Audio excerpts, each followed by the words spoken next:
Hi and welcome. It's just another day of soup in the White House.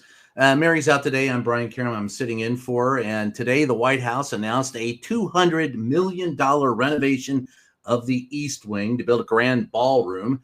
Judges are arguing over tariffs. Trump looked befuddled in an event in the Roosevelt Room. And the White House briefed for the first time this week where the PEP secretary, Carolyn Leavitt, demanded Trump get a Nobel Peace Prize. As she ranted for about 22 minutes and took questions for about 10. So let's dive in.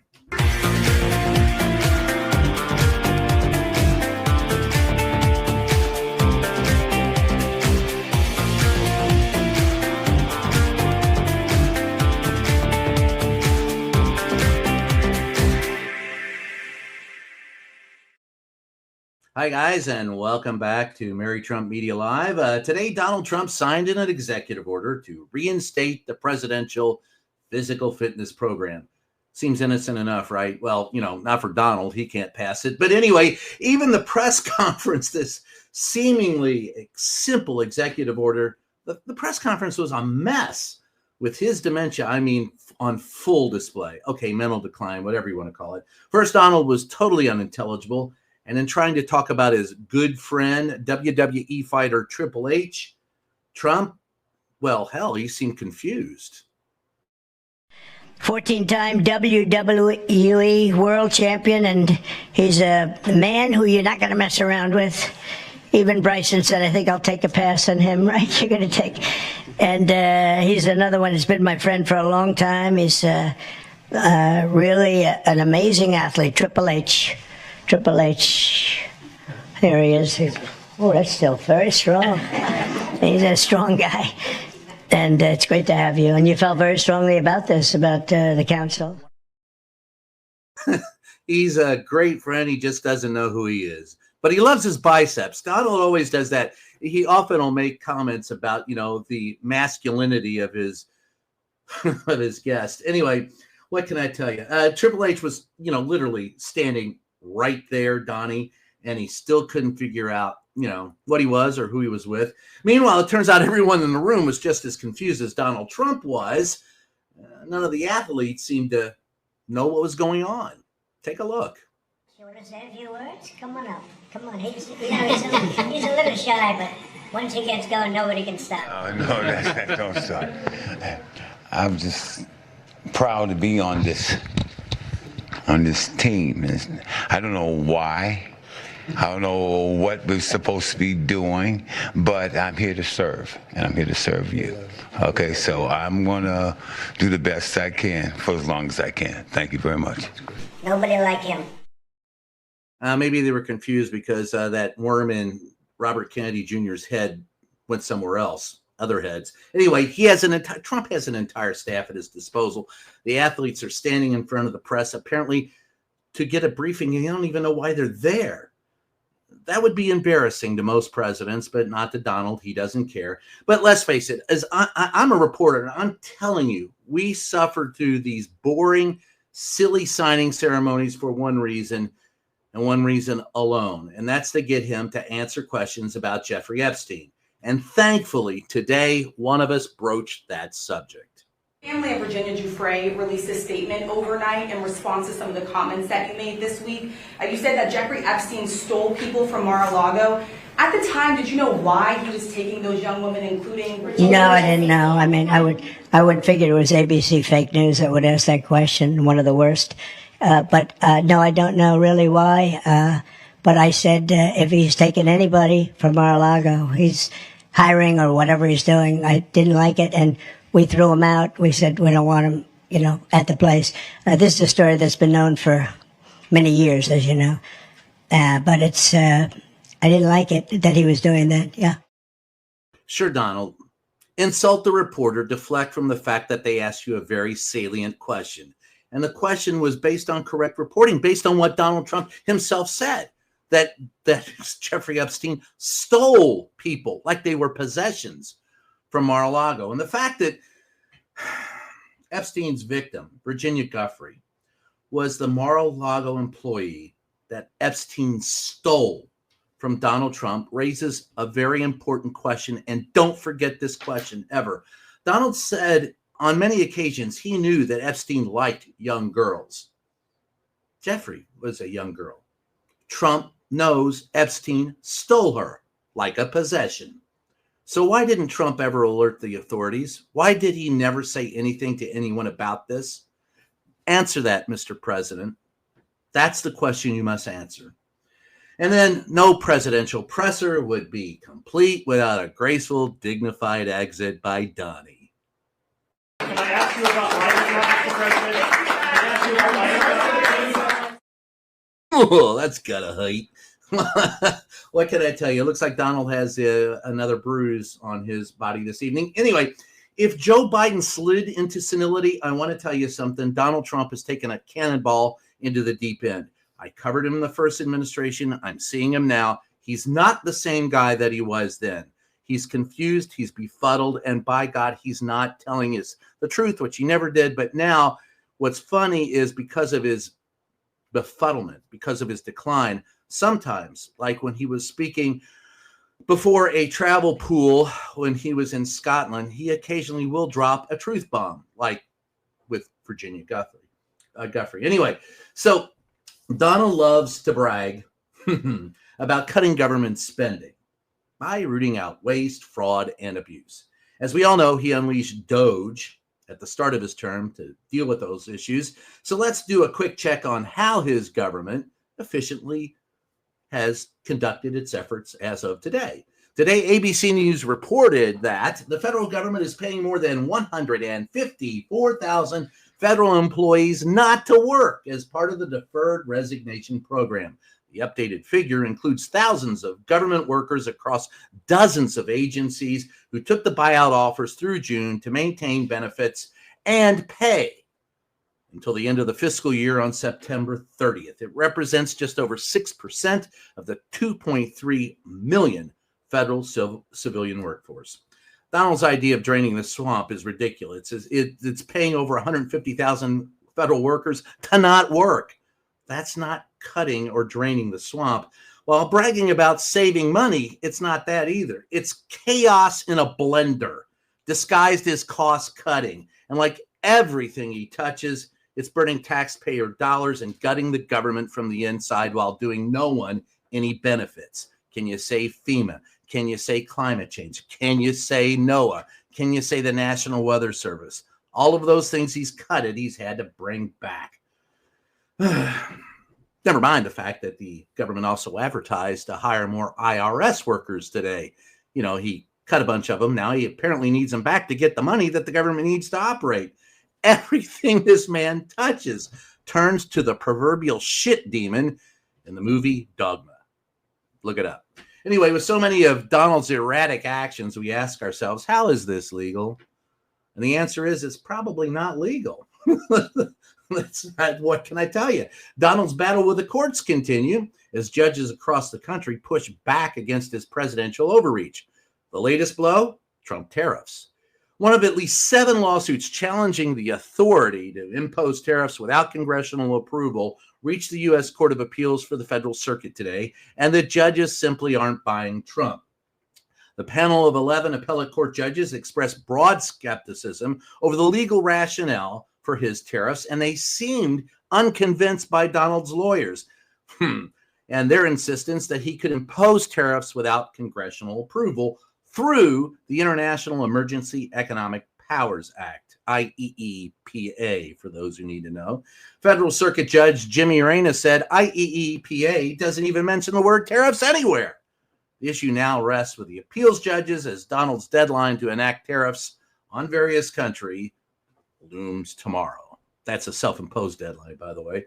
But while these judges are fighting for what's right against Donald, the DOJ, and various agencies, they're facing newfound death threats, doxing, and various forms of intimidation since ruling against Donald and the DOJ. And you want to know why? I'll tell you. That's because Donald Trump continues, and I've gotten these emails, he continues to send out emails to his supporters, riling them up and asking them and demanding to know, quote, do you support me or some activist judge?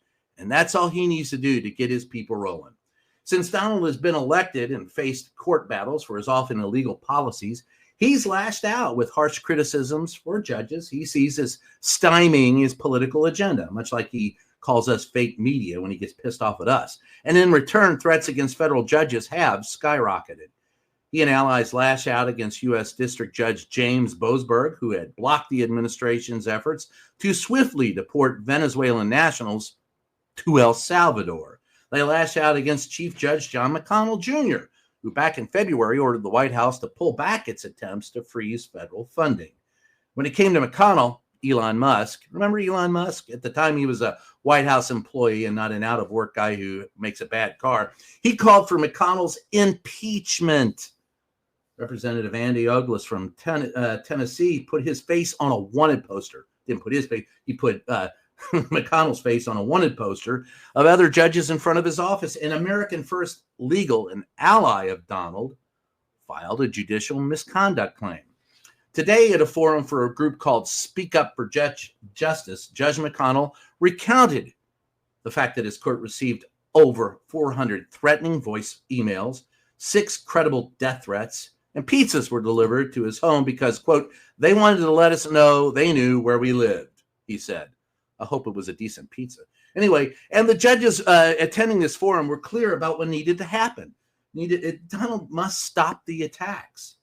Esther Salas, U.S. District Court judge in New Jersey, said at the forum, and I quote, now it's at a level that I have to honestly say is different. We're seeing things coming from the top down from White House spokespeople calling us crazy, leftist, unconstitutional judges. But if you think Donald Trump's going to stop, think again. Donald Trump does not care what others think. He only cares about himself and what he can get away with. Everything else is transactional. I've seen it myself. Always has been, always will be. Congress has bowed, higher education and the press have bowed to him. The only part of our government still actively putting up a fight is the judiciary, and Donald Trump controls the Supreme Court. Imagine where this is going. Meanwhile, the U.S. Special Envoy Steve Witkoff met with Israeli Prime Minister Benjamin Netanyahu today. Reuters reported additional details saying, quote, Witkoff arrived with Israel facing mounting international pressure over the widespread destruction of Gaza and constraints on aid in the territory, with Canada the latest Western power to say it will recognize a Palestinian state. Israel on Wednesday sent a response to Hamas, their latest amendments to a U.S. proposal that would see a 60-day ceasefire and the release of some hostages in exchange for Palestinian prisoners. There was no immediate comment from Hamas. And this afternoon, I told you about that one press availability this week. Presidential PEP Secretary Caroline Leavitt confirmed that Witkoff's next stop will be Gaza. Take a look. President Trump is a humanitarian with a big heart, and that's why he sent Special Envoy Witkoff to the region in an effort to save lives and end this crisis. Tomorrow, Special Envoy Witkoff and Ambassador Huckabee will be traveling into Gaza to inspect the current distribution sites and secure a plan to deliver more food and meet with local Gazans to hear firsthand about this dire situation on the ground. Yeah. A humanitarian with a big heart who wants to put immigrants in concentration camps in the United States, but he's going to reach out to Gaza. If you believe that, I've got a bridge I'll sell you pretty cheap. While Gaza's humanitarian crisis deepens, Donald is still doing what he always does, performing for his base instead of taking meaningful action. He never will take meaningful action, by the way. He claims he's made all these 90 deals in 90 days. He has framework for deals. He hasn't done those either. Anyway, sending a real estate crony like Witkoff to the area to manage a historic humanitarian disaster shows that Donald is not serious about saving lives or stopping the violence. Meanwhile, he is busy posting ultimatums to Hamas on Truth Social. For example, the fastest way to end the humanitarian crisis in Gaza is for Hamas to surrender and release the hostages. Now, here's a fact worth noting. Hamas probably doesn't read Donald Trump's Truth Socials. Let's be honest. Trump could pressure Israel to limit its strikes, open aid routes, and accept a ceasefire if Trump really cared about humanitarian aid, he could pressure the Israelis. Instead, he's going to blame those in Gaza and Hamas exclusively. And Hamas has done its fair share of deviltry, mind you, but this stance allows the violence to continue by the Israelis on the innocent Palestinians. It's not going to affect Hamas. And it keeps U.S. weapons flowing to the Israeli military, too. That's always a nice thing. And make no mistake, it's Democrats, not the Republicans or Trump's allies, who are leading the charge to rein in the war and ask for a ceasefire. Last night, the U.S. Senate voted on 2 resolutions that would have blocked arms sales to Israel in response to the staggering civilian death toll in Gaza. The resolutions introduced by Senator Bernie Sanders failed 73-24 and 70-27. But they gained more support than similar measures earlier this year. All of Donald's Republican allies voted against the effort, even as Canada and France moved toward recognizing a Palestinian state. By the way, that also angered Donald Trump. So with that said, dun, dun, dun, dun, it's time for your emotional support moment. Don't we all need one? We made it to Thursday, everybody. Relax. Yesterday, we took a look at honeybees as they gathered pollen to make bee bread. Okay, to feed the baby bees. But today, we have a special request from Mary. I'm personally adverse to bees unless it's in the Bee Movie. They make the honey while we make the money. Yes, that's my that's my callback. My kids watched that movie when I was younger, and I always loved it. Anyway, let's take a look at how bees are born in this video from the folks at the National Geographic. Here is a bee egg as it hatches into a larva. Those newly hatched larvae swim around their cells, feeding on a liquid food that nurse bees secrete for them. Then their head and their legs start to differentiate as they transform into pupae. Here's that same pupation process seen from above with varroa mites running around in the cells. Next, the tissue reorganizes in their body and the pigment slowly develops in their eyes.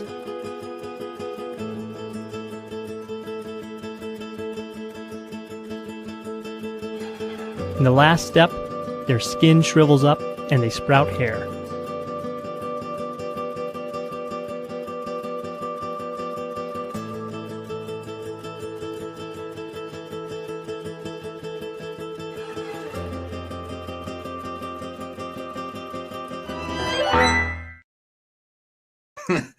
I would say that reminds me of a lot of Republicans being born in Congress, but I don't want to insult the honeybees. They actually do something that's helpful to society. I kid often, but I am a beekeeper, so because honey is important and pollination is important.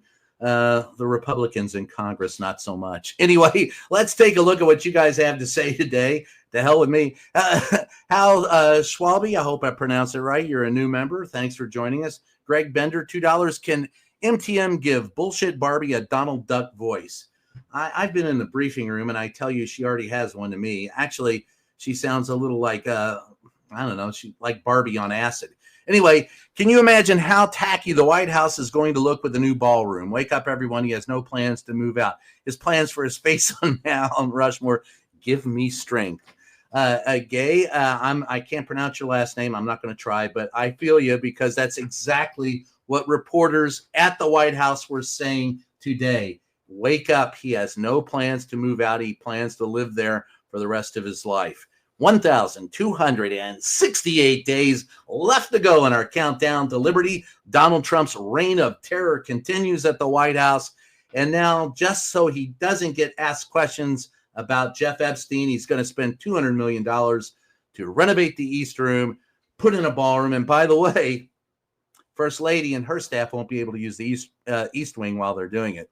Anyway, she's not there anyway. From Mission Hard 100, doesn't he have better things to do than social postings? Well, what can I tell you? This president rules by social postings. As a member of the press, the first thing we do in the morning, we don't, with most presidents, I'm going to be honest with you, most presidents, the first thing you do in the morning is check what has been issued by the White House press staff. And they will issue guidance where the president is going, what's going to happen today, statements from the administration, statements from the cabinet. We get none of that with Donald Trump. We get postings on Truth Social, and that's how he governs, by post. Fact. Lisa S., how she didn't spontaneously combust when she said Trump is a humanitarian with a big heart is beyond me. Well, remember George Costanza in Seinfeld? It isn't a lie if you believe it. So I will tell you that it usually is a lie. She usually does believe it, and she doesn't want to be confronted by us who ask questions about it. In fact, this administration, more over any other administration I've covered since Ronald Reagan, is very adept and very professional at making sure he doesn't answer questions and we're not in a position to ask them. That's how this guy rolls. So the big heart part, you're never going to. From Nola Jen, are they going to build a Trump rubble beachfront? I don't know. Here's my thought. I'd like to take every single Trump tower and turn it into homeless housing. I think that's the right way. I would like to see it condemned by the U.S. government and turned into homeless housing. What can I tell you? But that's just me. What do I know? Jenny Hodgkins' question, did anyone hear about Canada's PM today? If Taco doesn't agree to the agreement that PM Carney wants to make in September, he's going to announce that Canada will recognize Palestine. Yes, and Donald Trump was angry about that. He said as he was walking out of that, what we saw the visual of him, the video of him walking out of the Roosevelt Room meeting, he did say something. He didn't like it, but he said it wasn't a deal breaker. So we'll wait and see. We still have to, he could change his mind 30 seconds from now if he has a hamburger that doesn't agree with him. Susan Thompson, thank you for the $10. Thank you for being our guest host. Well, thank you for having me, Susan. I appreciate it. Special announcement, no book club today. Please see post for rescheduling. Mary sends her deepest apologies. Kathleen Taylor, hopefully Jackie is haunting Melania. It kills me that this is going to be the most expensive renovation in the White House in years. Robert F. Kennedy Jr. was there today. What history that the Kennedy family represents, and what a beautiful thing that Jackie Kennedy did in turning that into a rose garden, and what a complete shit show Donald Trump is turning it into. It's like a patio at a Shriners convention or something that would be at Mar-a-Lago. He's probably going to have gold leaf next. I can't tell you how disgusting it is to see. So listen, folks, I want to, thank you, Mercedes. I want to thank everybody for having me here today. It's always a pleasure to be with you guys. My best to my little sister, Mary. I love her to death. Thanks for letting me sit in, Mary. We will have fun. You can catch me on my podcast in its 7th year is called Just Ask the Question, wherever fine podcasts are sold. And you can catch me every Friday in Salon. So thanks for joining us. Oh, and it's Substack. I always forget that. But thanks for joining us, guys, and we will catch you next time.